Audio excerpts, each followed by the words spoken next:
Welcome to the Stephen Mansfield Podcast.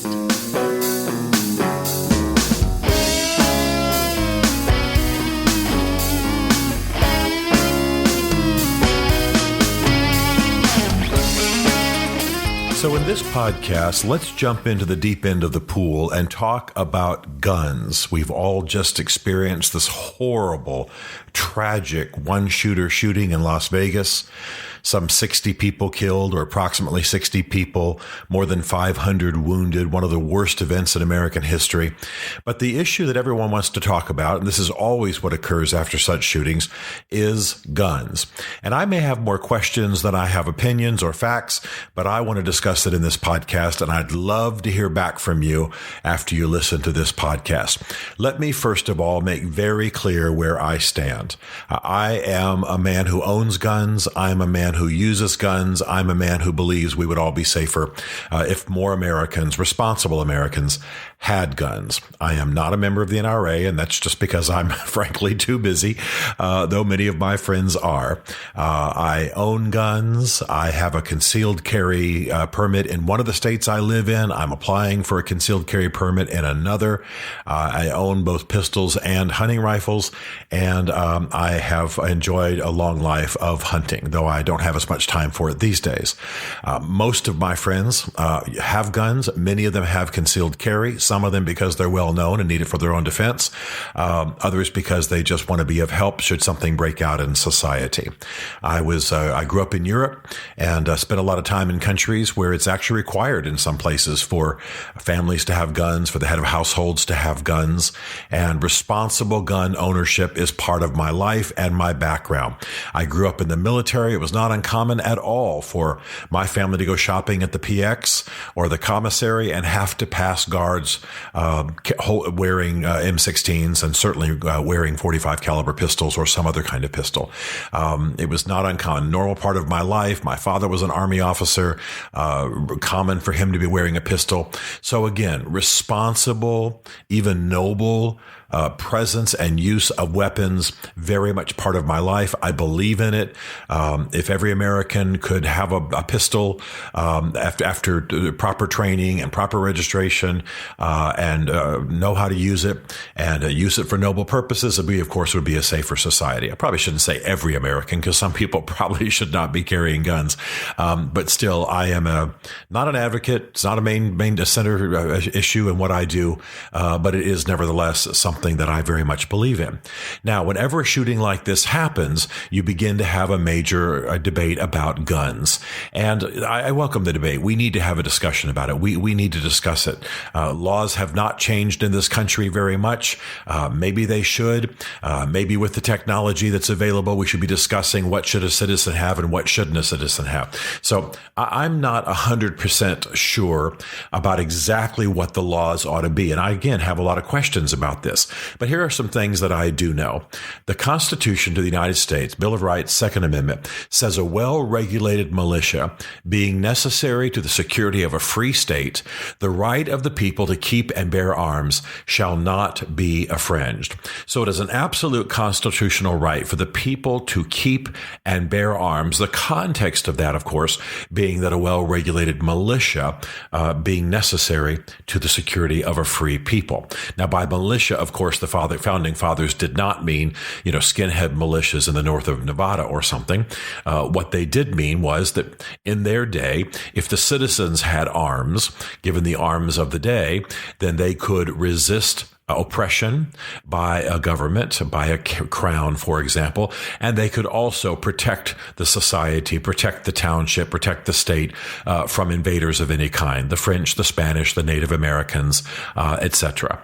So this is what they were thinking, weapons being of the type that if the citizens had weapons, they likely had the same weapons as an army, as an opposing force, as an invader, and therefore could go a great distance in defending themselves and resisting oppression. All of that was the context. Well, Today, and I'm making no case, I'm just thinking this through out loud. Today, we have a very different situation.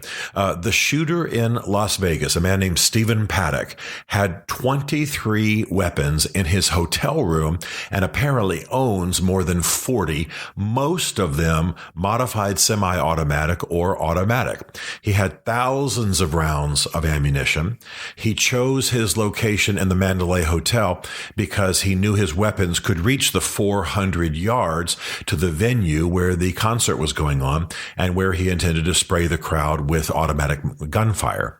So we're in a very different situation. We are in a different situation from the founding fathers. We know that it's different technologically, and it's also different in the sense of as to the issue of why people own guns. Many of my friends are just collectors. They just like to collect them. Yeah, they'll hunt.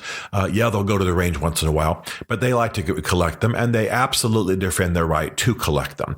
But I've got to raise some questions, and please don't think that I'm in favor of taking away all the guns and opposed to guns and all that. That's why I gave my opening description of my life with guns and my belief in them. I plan to have a concealed carry permit wherever I live. If it's legal for the rest of my life, I plan to hunt for the rest of my life. And I'm very comfortable around guns. And again, grew up with them literally at the doors of grocery stores and what have you within my military upbringing. Well, all of that to say, should we not expect some modification of the laws? I'm not talking about a constitutional amendment, but some restrictions on whether citizens can own automatic weapons or have the right to modify semi-automatic weapons so that they are then automatic. It seems to me that there's not really a compelling reason, other than perhaps as a collector, for a person to own an automatic assault weapon. Now, I have so many friends who are NRA members and so many friends who are gun collectors that I'm being quite literal when I say I want to hear from you. I want to know what you're thinking. I want to understand this better. I've read the articles. I understand the sort of extreme rights case. I don't mean to be pejorative by saying that. The case that says absolutely, literally what the Second Amendment says is what should be the right of an American citizen. And absolutely, we should be able to own any gun we want. I mean, I've literally seen some pictures of some guys in the South who have got great big cannon, and they'll go out on private property and they'll mount a great big machine gun, 60 caliber, on the front of an SUV, and play around with it on private property, and then of course take it off and pack it away before they leave that private property.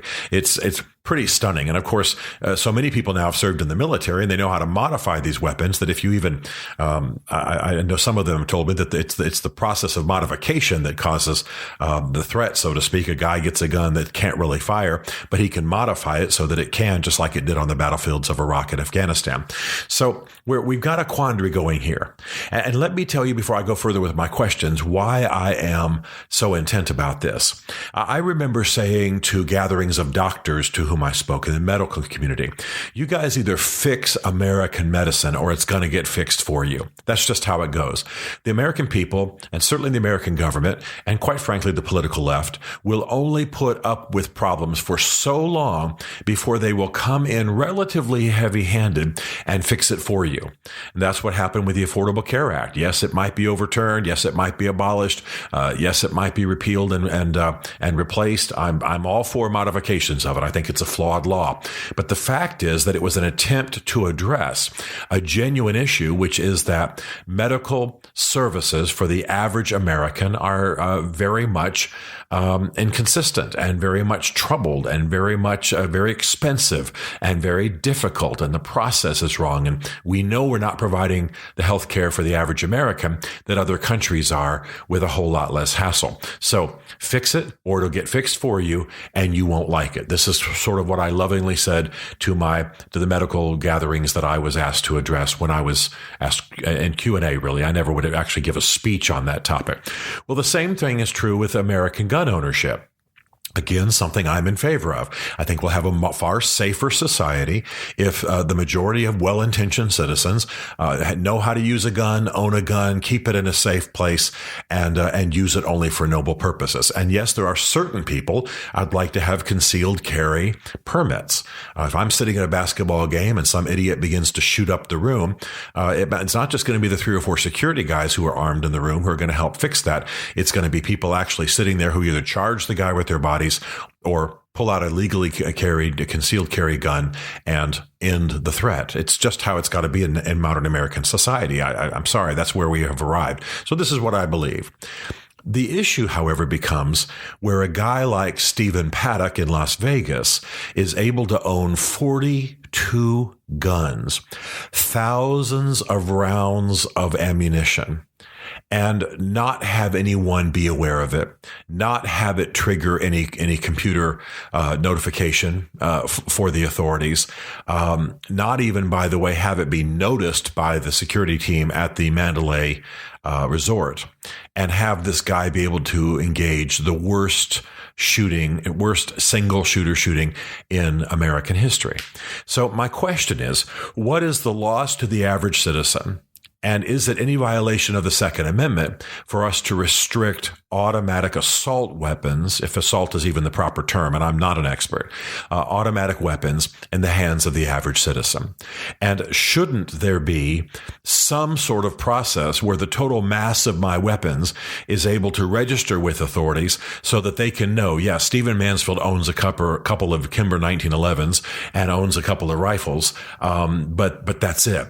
But Stephen Paddock owns basically what could arm a small military unit.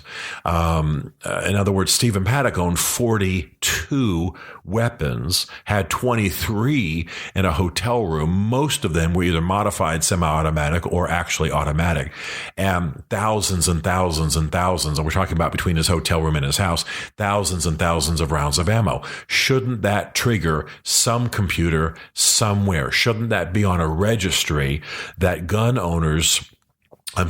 shop owners could look at to say, this guy's amassing an arsenal? Do we want the ISIS representatives in this country? Do we want the mentally infirm? Do we want people like Stephen Paddock? We still don't know what his motive was. Do we want them to be able to amass small arsenals and do the kind of thing he did without it ever triggering anyone anywhere? Well, let me continue asking some questions, and these are really sincere questions. I know that some people will say, well, hey, that's just the price of, a free society. That's the price of a democracy. That's the price of any gun ownership, is that if Stephen Mansfield's going to own a couple of pistols and a couple of hunting rifles, that means that Stephen Paddock, unrelated, by the way, I do just happen to have the first name, Stephen Paddock in Las Vegas is able to own 42 very high-powered weapons and amass a storeroom of ammunition and other weapons. I'm not sure that that's true. I'm not sure that we need to let things go to that degree. But let me ask some other questions, and they really are sincere questions. Does it limit my Second Amendment right for there to be a background check when I buy a weapon? It's perfectly fine with me for the gun store or a central office somewhere to be able to check to make sure I'm not mentally ill, that I've never been convicted of a violent crime, that there's nothing on my record that indicates I abused my wife, that I have that I'm taking no medication essential to my mental stability. Again, I'm not an expert, so I don't know which ones to speak of, and that's probably better for the purposes of this podcast. I have no problem with a background check. I have no problem with there being a 24-hour period during which a computer is running my record so that this local gun shop has the right to sell me whatever it is I'm trying to buy. And let me make another point too. I have no problem with a cooling off period. If the press reports are correct, then this man bought a lot of these weapons within the last few weeks. Now, it's very early, and that may prove not to be correct. And whenever I mention guns, I start getting people writing me and telling me I don't know what I'm talking about. And I'm admitting up front I don't know what I'm talking about. I'm also dependent upon press reports that will probably change in the coming months. But as we sit here right now, the understanding is that as Stephen Paddock ramped up for this shooting, shooting, he purchased a great many things in recent weeks. Well, I would have no problem with him having to wait a couple of weeks for a state mandated cooling off period. I have no problem with the idea that the guy who's intending to shoot his wife, or as in one case, horrible case recently, shoot his wife and his children, or go, as we say now in our slang, go postal at his work. We've had a number of disgruntled employees in recent years shoot up their offices, and kill people. I have no problem with a cooling off period. What is it? What's the hurry for me if I'm going to go on a hunting trip to whatever, Africa, or go for a hunting trip in Rio Dosa? I can plan far enough in advance for 2 weeks to go by so that everybody's sure that I'm not buying that because I'm mad at someone. It doesn't seem to me to make any difference. So I'm asking a bunch of questions. Are our Second Amendment rights diminished by automatic weapons not being as accessible or perhaps legal for a private citizen at all? Is a background check a violation of our Second Amendment rights? And is a cooling off period a violation of our Second Amendment rights? I want to say again that I'm a gun owner. I want to say again that I'm a guy with a concealed carry permit. I want to say again that I'm a guy who hunts, and I would be livid and would join actions to resist any government attempt to take those rights away from me. So I'm a guy who is pretty much fully armed, and most of my friends have some kinds of guns, and I'm not saying that's because they're all right-wing NRA members. I'm just saying that that's how they roll. They like to hunt. They like to shoot on a range. Some guys have never shot an animal at all, but they shoot all the time on the range. It's perfectly fine. That whole culture that I'm describing there is fine with me. It takes care of my defense needs. It allows me to help in defending my community. It allows me to protect my family should anything come up. And by the way, it's a little bit of sport. I shoot at the Armory in Nashville and enjoy it very much. But I don't feel remotely diminished in any of that, though I'm probably on the more aggressive side of gun owners. I suppose there aren't that many people with concealed carry permits, and there aren't that many people who have a pistol or two and some hunting rifles. I don't mean that as a matter of socioeconomic status. I mean, most Americans, according to the surveys, don't own that many guns. So I guess I'm on the more extreme side of it, but I don't feel diminished by not owning an automatic weapon. I wouldn't feel diminished if a background check were done, and I'm not at all concerned about a waiting period of a week or two to make sure that I'm not buying a weapon because I'm ticked off at my neighbor. So we're going to have to resolve this, because here's the principle I want everyone to remember. Fix it or it gets fixed for you. Modify it from within or it's going to get modified. There's a lot of heat now about this Las Vegas shooting, and there should be. Basically, since Sandy Hook 20 years ago, when a bunch of the little children were shot at an elementary school, you all remember that horrible situation in New England. Gun laws in America have not changed at all. In that situation, a mentally ill young man was able to get a rifle that was not locked up in his mother's house, take that rifle and kill his mother, and then go to a school and kill a lot of children. Now, the rifle was not illegal, and I don't think it should be. It was not required that it be locked up. It was not taken from her home because a mentally ill adult lived in that home. And you see what I'm going at here. No laws have changed since that moment. Now, the last thing I want is the federal government taking everybody's weapons from them. That is not where we are. We are not at the, you can have my gun when you pull it from my cold, dead hand status. Remember, that's why I've said twice in this podcast where I am personally regarding guns. But I'm trying to understand the absolute absence of any restrictions at all at a state or federal level to keep us a little bit safer, particularly in the geopolitical situation that we're in now. I'm trying to understand why my gun advocate friends, and they are friends, and I have attended NRA events, and I have been to gun auctions, and I just enjoy them as art and history, as well as sport. But I'm trying to understand this extreme case. Because what's going to happen is you always have a boomerang. You always have an antithesis. You always have society blowing back.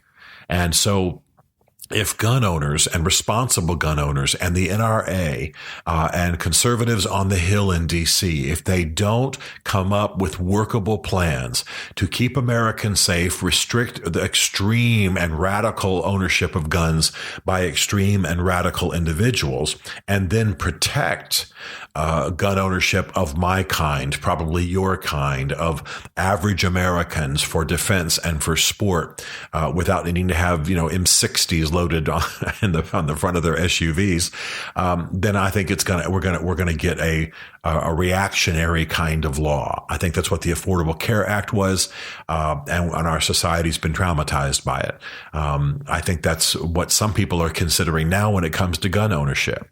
So let's figure this out. I'm not a constitutional expert when it comes to the Second Amendment, or frankly any other aspect of the Constitution. I'm not an expert on the history of guns in America or the laws that relate to arms. But I do believe in the absolute freedom of every citizen to own weapons for defense and sport. I do believe we have a safer society when responsible citizens who are mentally healthy and well-intentioned, owned weapons, know how to use them, store them safely, and are skilled at them. I think that's a good, healthy trend. I like young men being taught by their fathers how to shoot guns and how to hunt and so on. I think all that's valuable. But we are at an extreme edge now in American society. We're not responding to crises. This one in Las Vegas is going to be a major issue. And let me end on something that I think is essential that we say every time one of these things happen. Guns did not effectively kill those people in Las Vegas. Stephen Paddock did. So the only reason that I'm talking about guns is because we have this boomerang kind of discussion every time there's a major shooting. I think there is need for a modification of gun laws in America. I'm asking the questions that lead to that case in this podcast. But I also need to say, let's be clear. It was what was going on in the mind and heart of Stephen Paddock that caused this shooting. And yes, he couldn't have been as effective with a knife. And yes, he wouldn't have been as effective if he had only used my Kimber 1911, a single shot pistol. Yes, of course, it was the automatic weapons that made this worse. But it's Stephen Paddock who caused this killing. The weapons he used took that killing to another level. I'm okay with restricting his ability to amass that large of an arsenal and to have the kinds of weapons that he did. I'm asking the questions of my friends who are more harsher on this. Can we not have some modification? What is the justification for an automatic weapon being in the hands of someone like me, who just says he wants to defend himself and go out and hunt once in a while? What is the justification? We need to have that discussion, and we better come up with some answers quickly, because there will be a boomerang action at the federal level, and more than likely, we won't like it. I think Republicans are in trouble in the midterms. They're in trouble in the next presidential election. And believe me, people on the Hill are incensed. And by the way, good people on the Hill are incensed. And I think we're going to see something happen. So you gun owners out there, love you. You great guys who shoot and take care of your guns and are responsible and would help in the neighborhood or help in a public situation if something went violent. Love you, but help think through a plan, or we in this country are going to see Second Amendment rights undone by a ham-handed federal action that we're not going to like. We know something has to change. We know our interpretation of the Second Amendment has not served our society well. Let's find something wise and moderate, or we're going to find ourselves in really desperate situations.